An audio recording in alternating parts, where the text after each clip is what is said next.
आदाब नाज़रीन, खबरनामे में आपका इस्तकबाल है। मैं हूं आपके साथ रेशमा। आइए हेडलाइंस पर नजर डालते हैं। सदर जमहूरिया के खिताब पर शुक्रिया की तहरीक पर पार्लियामेंट के दोनों ऐवानों में बहस। वजीर आजम नरेंद्र मोदी लोकसभा में बहस का दे रहे हैं जवाब।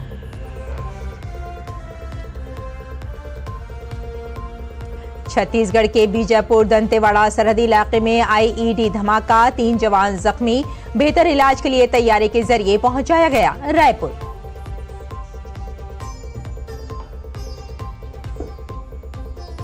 दिल्ली इंतखाबात के लिए वोटिंग से पहले वजीर आला आतिशी की मुश्किलात में इजाफा। इंतखाबी ज़ाब्ता अखलाक के खिलाफ वर्जी के इल्जाम में एफआईआर दर्ज।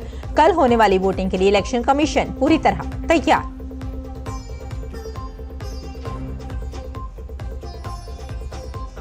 तेलंगाना जात पात पर मबनी सर्वे कराने वाली बनी तीसरी रियासत। असेंबली के खुसूसी इजलास में जात पात के सर्वे की रिपोर्ट पर बहस।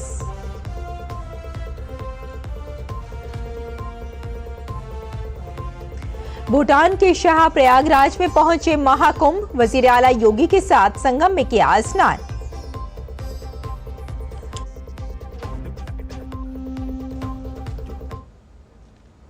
और आइए अब खबरों पर डालते हैं तफसील से नजर। पार्लियामेंट के बजट इजलास के चौथे दिन की कार्रवाई जारी है। लोकसभा और राज्यसभा में कल सदर के खिताब पर शुरू हुई शुक्रिया की तहरीक पर बहस को आज आगे बढ़ाया गया। मुख्तलिफ पार्टियों के एमपी इस बहस में शामिल हुए। वजीर आजम नरेंद्र मोदी सदर जमहूरिया के खिताब पर शुक्रिया की तहरीक पर अपना इस वक्त जवाब दे रहे हैं।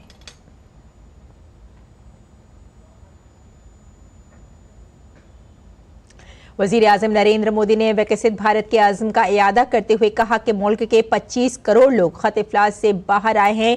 उन्होंने कहा कि हुकूमत का फलाही स्कीमों का मकसद मुल्क के अवाम को हर मुमकिन फायदा पहुंचाना है। उन्होंने कहा कि हुकूमत ने 16 करोड़ लोगों तक देही इलाकों में नल की पाइपलाइन पहुंचाई है। और पीएम मोदी ने यह भी कहा कि हमारी हुकूमत ने 4 करोड़ लोगों को पक्के मकान दिए हैं। वजीर आजम ने कहा कि कुछ लोगों को यह भी नसीब नहीं था, लेकिन हमने उनके ख्वाब शर्मिंदा ताबीर किए।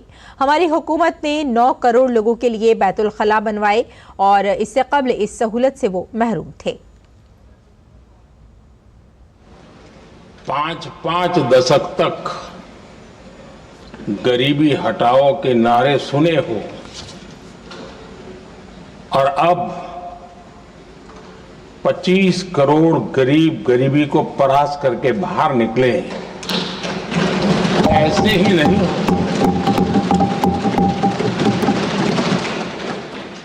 योजनाबद्ध तरीके से, समर्पित भाव से, अपनेपन की पूरी संवेदनशीलता के साथ जब गरीबों के लिए जीवन खपाते हैं ना, तब ये होता है। आदरणीय सभापति जी, जब जमीन से जुड़े लोग जमीन की सच्चाई को जानते हुए जमीन पर जीवन खपाते हैं, तब जमीन पर बदलाव निश्चित होके रहता है।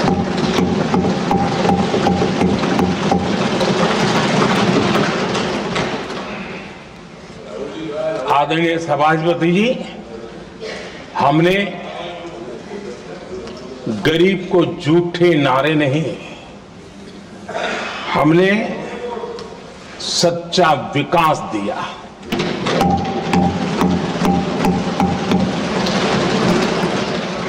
गरीब का दुख, सामान्य मानवी की तकलीफ, मिडिल क्लास के सपने ऐसे ही नहीं समझे जाते। आदरणीय सभापति जी, इसके लिए एक जज्बा चाहिए।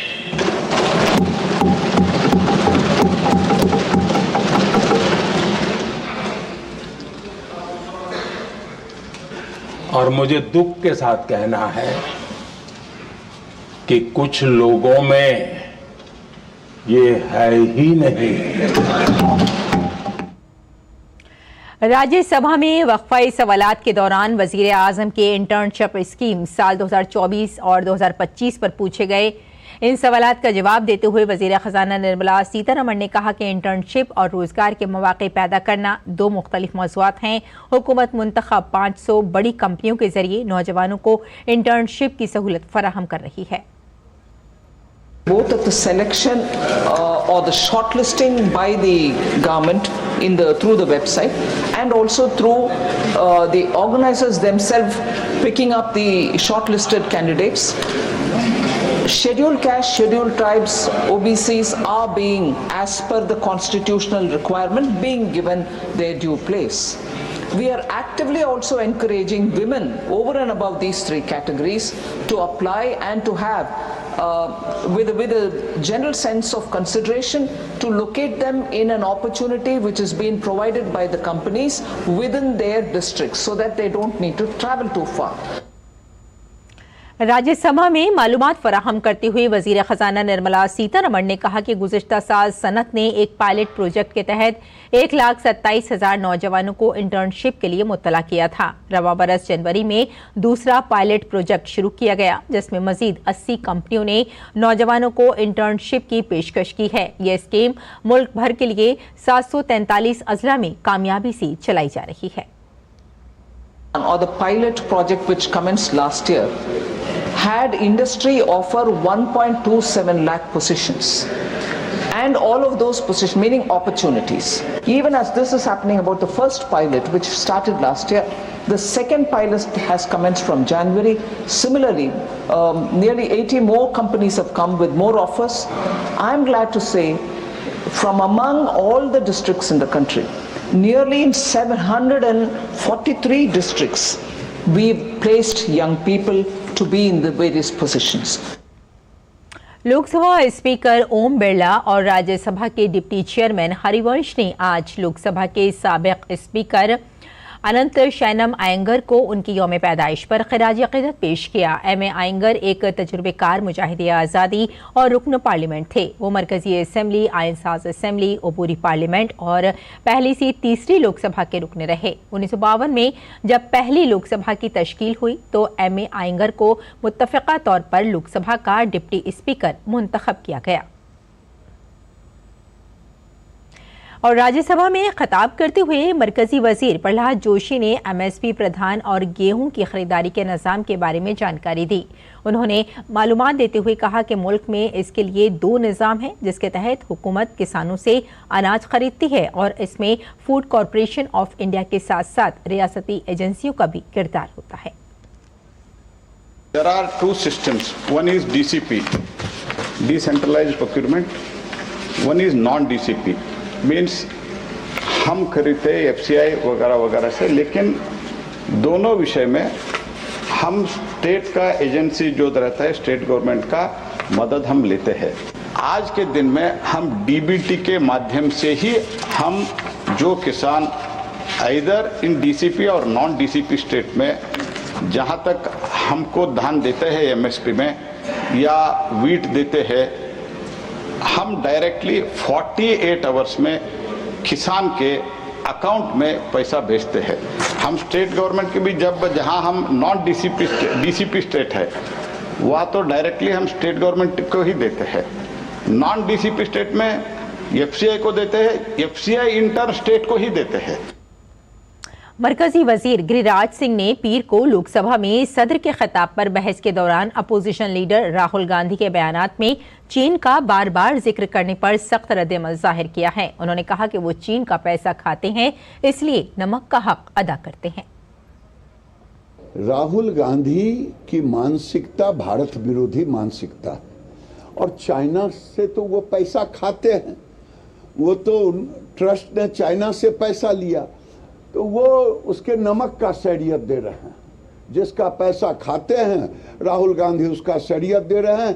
चाइना के पैसे पर पलने वाले लोग हैं जो चाइना की तारीफ कर रहे हैं।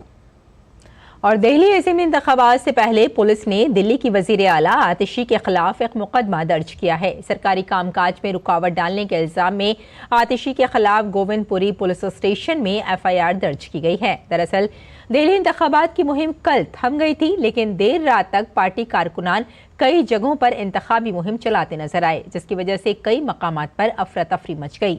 सबसे ज्यादा हंगामा सीएम आतिशी की सीट कालकजी में देखा गया, जिसके बाद गोविंदपुरी थाने की पुलिस ने आतिशी के खिलाफ इंतखाबी ज़ाब्ता अखलाक की खिलाफ वर्जी पर FIR दर्ज की है।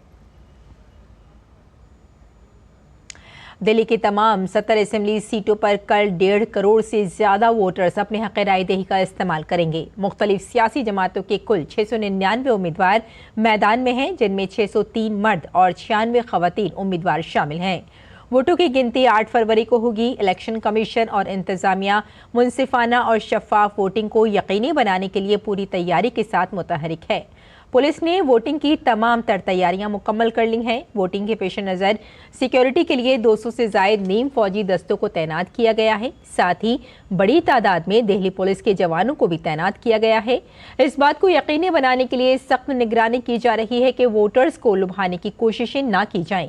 इंतजामिया मनशियात और गैर कानूनी अशिया की नकलो हरकत पर सख्त तरीन नज़र रखे हुए है। दिल्ली के लेफ्टिनेंट गवर्नर विनय सक्सेना ने दिल्ली के नौजवान वोटरों, खासतौर पर पहली बार वोट डालने वाले नौजवानों से कल वोट डालने की अपील की है। उन्होंने कहा कि दिल्ली के मुस्तकबिल के लिए आपका वोट बहुत अहम है। इस चुनाव में आप सभी फर्स्ट टाइम वोटर्स की भूमिका सबसे पहले बहुत महत्वपूर्ण है, उसे निभाएंगे। आपकी आंखों में नए सपने हैं, वो सपने जो दिल्ली के आने वाले दशकों को संवारेंगे।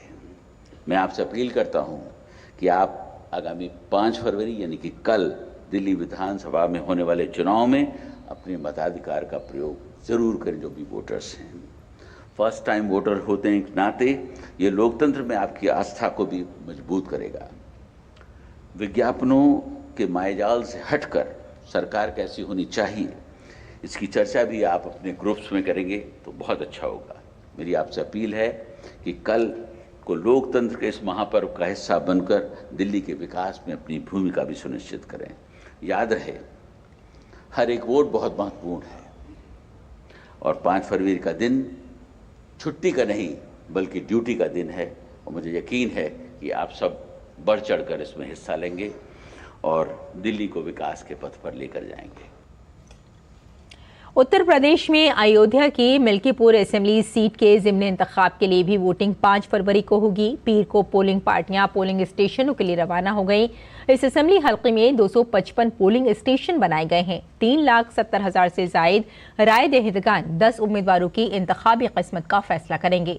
पुलिस, PAC और नीम फौजी दस्ते पुरअमन तरीके से वोटिंग कराने की तैयारी कर रहे हैं। वोटों की गिनती 8 फरवरी को होगी। 5 तारीख को मिल्कीपुर विधानसभा का बाई इलेक्शन का चुनाव होना है, तो उस संबंध में हमारी और पुलिस की क्या तैयारी है, प्रशासन और पुलिस की, इस संबंध में बताने के लिए ब्रीफिंग रखी गई थी। और इसके साथ साथ कुछ ऐसे बिंदु थे जिनको क्लियर करना हमारे वोटर्स के लिए भी ज़रूरी था कि एक बार बीच में बात आई थी कि वोटर पर्ची कम बट रही है, तो उस संबंध में मैंने स्पष्ट किया कि वोटर पर्ची ऐसा डॉक्यूमेंट नहीं है कि उसके बिना कोई आके वोटिंग ना कर पाए। हमारे इलेक्शन कमीशन की गाइडलाइन के हिसाब से 12-14 ऐसे डॉक्यूमेंट है, पैन कार्ड है, आधार कार्ड है, वोटर ID कार्ड है और इसके अलावा भी बहुत सारे फोटो आइडेंटिटी कार्ड है। अपने उसका ऑफिशियली कोई ID कार्ड होगा तो वो सब लेके वो बूथ पे आ सकते हैं और अपने जो उसकी वोटर लिस्ट है उसमें से देख के अपना वोट डाल सकते हैं। 414 बूथ हैं हमारे और इसमें 50% पे वेबकास्टिंग है और इसके अलावा माइक्रो ऑब्जर्वर्स की नियुक्ति की गई है। हमारी FSC SST टीम जो है वो MCC और इस तरह की जो दूसरी चीज़ें हैं उनको अनुपालन कराने के लिए क्षेत्र में पूरी तरह से भ्रमणशील हैं। दिल्ली की वजीर आला आतिशी के खिलाफ दायर दरख्वास्त की आज दिल्ली हाई कोर्ट में समाअत हुई। दिल्ली की वजीर आला आतिशी के खिलाफ BJP लीडर प्रवीण शंकर कपूर ने हत्या इज्जत का मुकदमा दर्ज कराया है। दिल्ली हाई कोर्ट ने प्रवीण शंकर कपूर की दरख्वास्त पर आतिशी को नोटिस जारी किया है, जिसमें मुकदमे को मनसूख करने के निचली अदालत के हुक्म को चैलेंज किया गया है। अदालत 30 अप्रैल को केस की दोबारा समाअत करेगी। हाई कोर्ट में दायर दरख्वास्त में प्रवीण शंकर कपूर ने कहा कि निचली अदालत की जज ने शिकायत को खारिज करते हुए अपने हुक्म में अदालत के वक़ार के खिलाफ सियासी तबसरा किया है। और किसानों की आमदनी को बेहतर बनाने और उन्हें खुशहाल जिंदगी गुजारने के काबिल बनाने के लिए शुरू से ही मरकजी हुकूमत की ये कोशिश रही है। इस कोशिश में मरकजी हुकूमत की एक पहल इंटीग्रेटेड फार्मिंग सिस्टम है। उत्तर प्रदेश के गाजियाबाद की मंजू कश्यप खेती के निज़ाम से हर साल लाखों रुपए कमा रही हैं और इसके साथ वो दूसरे किसानों के लिए भी तरकीब दे रही हैं। पेश है हमारे नवानिगार शमीम अख्तर की ये रिपोर्ट। तालाब में मछलियों को दाना डालती ये खातून मंजू कैशप किसान बिरादरी से ताल्लुक़ रखती हैं। गाजियाबाद में फार्म लेडी के नाम से मशहूर मंजू कैशप इंटीग्रेटेड फार्मिंग का सिंबल बन गई हैं। ज़राअत की इस नई टेक्निक का इस्तेमाल करके ये हर साल लाखों रुपया कमा रही हैं। वज़ीर-ए-आज़म नरेंद्र मोदी से मुलाकात करने वाली और माही परवरी में शोहरत पाने वाली फार्म लेडी मंजू कैशप की कोशिश है कि वो ज़राअत का जदीद मॉडल पेश कर सकें, जिससे दही इलाकों में रहने वाले किसान लोग कम ज़राए में भी मुख्तलिफ नौ तरीक़ों से ज़राअत करके अपनी आमदनी में इजाफा कर सकें। देखिए मेरा इसको करने का एक उद्देश्य है, जैसे कि आप देख पा रहे हो मेरे पास ये तालाब है, तो मेरा एक तालाब को जो मछली उत्पादन करने वाले फार्मर्स हैं उनकी एक सोच बदलनी है, क्योंकि उनका ये कहना होता है कि मछली की जो अगर खेती हम करते हैं तो बड़ी कच्ची फसल है वो मुझे उनकी सोच बदलनी है, क्योंकि उनका ये कहना भी है कि हम ये खेती करीब साल भर में ले सकते हैं या फिर 8 महीने में निकलती है, लेकिन अगर हम साथ में ये चीज़ें भी करें तो हम महीने में भी या फिर 2 महीने में या फिर 2-2.5 महीने में हम ये कुछ ना कुछ इसमें से आमदनी ले सकते थे। मुझे माननीय प्रधानमंत्री जी की एक मत्स्य संपदा योजना के तहत मेरे को एक 10 लाख की योजना पास हुई है, जिसमें कि एक्वेरियम बनते हैं, रंगीन मछली की है, और उसमें महिला को 60% सब्सिडी मिली है, वो कि मुझे 6 लाख मेरे एक नए बिजनेस स्टार्ट करने के लिए मिले हैं। किसानों की आमदनी में इजाफे के लिए ज़राई साइंसी मरकज़ गाजियाबाद के इंचार्ज डॉक्टर प्रमोद कुमार जदीद तरीक़ेकार से ज़राअत पर जोर देते हैं। सभी किसान भाइयों को यही संदेश देना चाहूँगा कि जैसे कि श्रीमती मंजू कश्यप ने महिला होते हुए इतना संघर्ष और इतना अच्छा विकसित मॉडल किया है और अपने आय में इजाफा कर रही हैं, तो सभी किसान भाई भी अपनी आय दोगुनी करने के लिए, जैसे कि हमारे पीएम माननीय मोदी जी कहते हैं कि किसान भाइयों को अपनी आय दोगुनी करनी चाहिए, वो एकीकृत खेती पद्धति मॉडल अपनाकर अपनी आय बढ़ा सकते हैं। इंटीग्रेटेड फार्मिंग किसानों की जिंदगी को बेहतर बनाने के लिए मरकजी हुकूमत की एक पहल है। इसका मकसद है ज़राअत के मुख्तलिफ मराहिल मसलन फसल की पैदावार, मवेशी परवरी, फल और सब्जियों की पैदावार, शहद की मक्खी की परवरिश वगैरह को इस तरह बढ़ाना है कि वे एक दूसरे के लिए लाजिम व मलजूम हो जाएं और माहौलियात दोस्त बन जाएं। इससे ज़राअत के तखमीने में कमी वाक़ई हो सकती है। नीज़ इससे न सिर्फ आमदनी में इजाफा होगा बल्कि रोजगार भी फराहम होंगे। जिस तरह से खेती कर रही हैं एकीकृत खेती, इसमें कई चीज़ें एक ही जगह पे लगाई जाती हैं, इससे इनको काफ़ी लाभ हो रहा है और ये सरकार की जो भी स्कीमें हैं उसका भी फ़ायदा उठा रही हैं। कैमरामैन मोहित उइके के साथ मैं शमीम अख्तर, DD न्यूज़ गाजियाबाद। और भूटान के बादशाह जिग्मे खेसर नामग्याल वांगचुक उत्तर प्रदेश के वजीर आला योगी आदित्यनाथ के साथ महाकुंभ पहुंचे, जहां उन्होंने वजीर आला के साथ संगम में डुबकी लगाई। महकमा इत्तलात की जानिब से जारी बयान के मुताबिक भूटान के बादशाह ने अपने रिवायती लिबास में संगम में गुस्ल किया और डुबकी लगाई, जबकि वजीर आला योगी आदित्यनाथ अपने जाफरानी लिबास में थे। स्नान करते वक्त स्वतंत्र देव ने भी जाफरानी कपड़े पहने हुए थे। संतोष दास सतुआ बाबा, जिन्हें हाल ही में महामंडलेश्वर बनाया गया है, वो भी स्नान प्रोग्राम में शामिल हुए।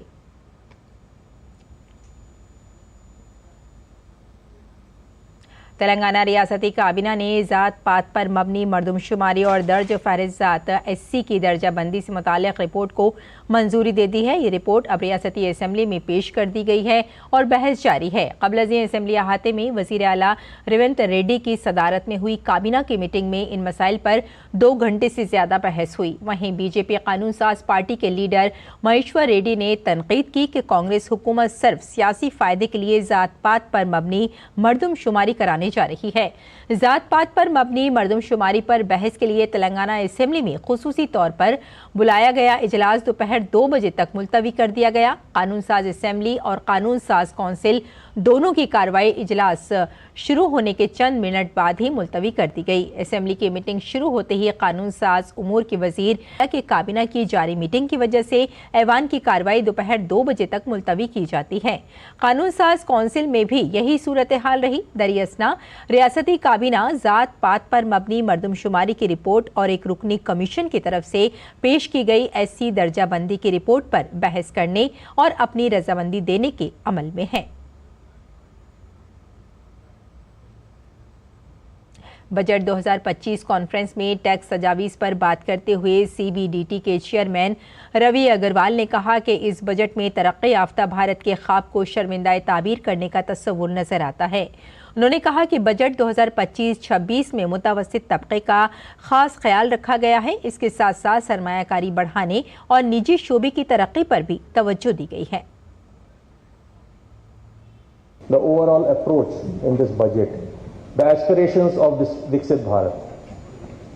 The aspirations of Viksit Bharat is accelerate growth, inclusive development, private sector investments to boost, to encourage private sector investments, uplift household sentiments, enhance spending power of India's rising middle class. Finance secretary Tuhin Kanta Pandey ने कहा कि budget में ऐलान करदा Bharat trade UPI से मुख्तलिफ और बहुत बड़ा होगा। उन्होंने एसोचैम के ज़ेर एहतमाम बजट 2025 पर एक कॉन्फ्रेंस से खिताब करते हुए कहा कि हमें दुनिया के लिए एक नया मेयार कायम करना है। Bharat trade net, we have announced the Bharat trade net which will be another much more than our UPI, where we will be able to connect different agencies, the banks and the agents and the brokers and the forwarding agents and so on, and the DGCIS and the customs, so that seamlessly they are able to communicate and do business. We have to set world standards. आगे बढ़ते हैं। उत्तराखंड के बाद अब गुजरात में भी यकसा civil code की तैयारियां शुरू हो गई हैं। गुजरात की वजीर आला भूपिंदर पटेल ने यकसा सिविल कोड का मुसवदा तैयार करने और इसे नाफिज करने के लिए सुप्रीम कोर्ट की रिटायर्ड जज रंजना देसाई की सरबराही में एक 5 रुकनी कमेटी तश्कील दी है। ये कमेटी 45 दिनों में रियासती हुकूमत को अपनी रिपोर्ट पेश करेगी, जिसकी बुनियाद पर हुकूमत फैसला करेगी।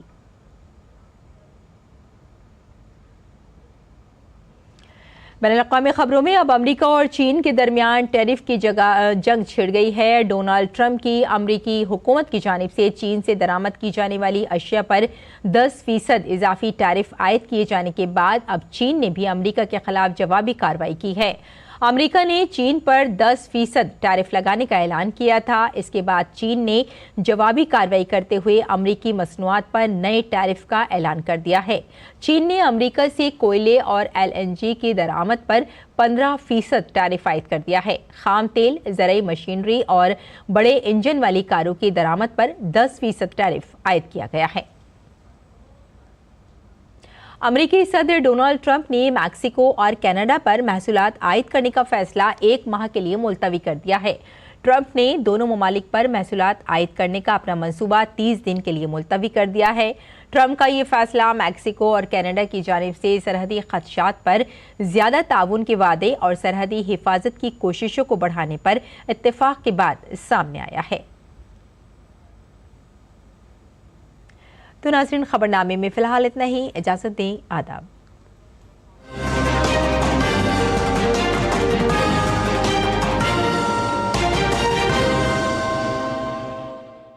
हमको मालूम है